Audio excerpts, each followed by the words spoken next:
Hello, greetings. This is a quick review of section 14.1, which you will be learning this upcoming week. This is part of Unit 5, and complete lesson and PowerPoint presentations are available after 8 a.m. tomorrow. So section 14.1 is about absolute extrema. As you notice that extrema could be either max or min, so we are trying to find absolute max or absolute min. So what does it mean? So here's a little definition of absolute max and absolute min. Let's say you have a function defined on a closed interval AB.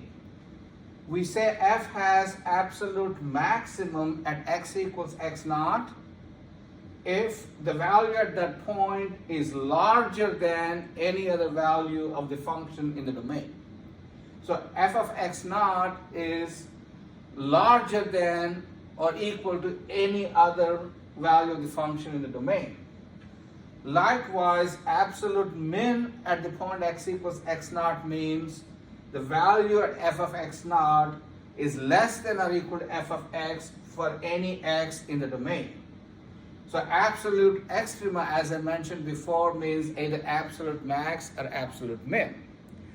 So the goal of section 14.1 is, how do we find absolute extrema? First, let me illustrate this by means of an example.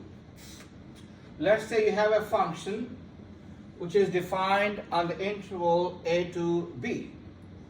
And the function is like this.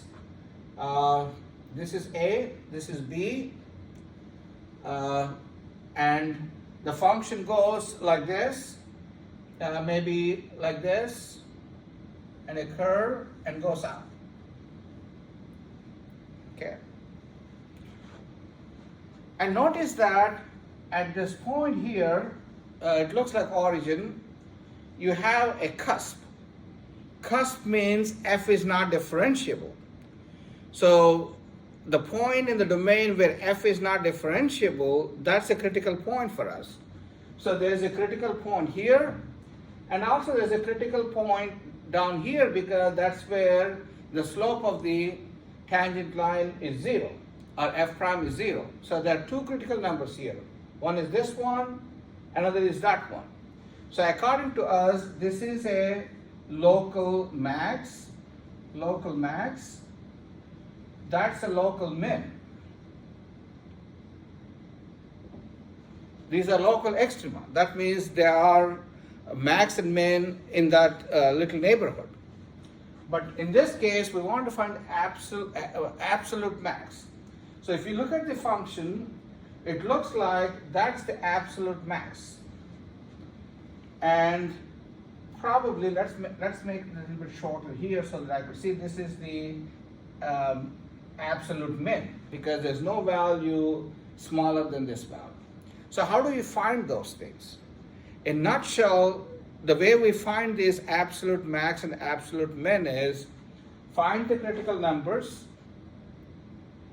and make a table with all the critical numbers, including the endpoints. This is the endpoint here, including the endpoints. And compare the values. Whatever is the largest, that's your absolute max. Whatever is the smallest, that's your absolute min. And that's what you'll be learning in section 14.1. Thank you.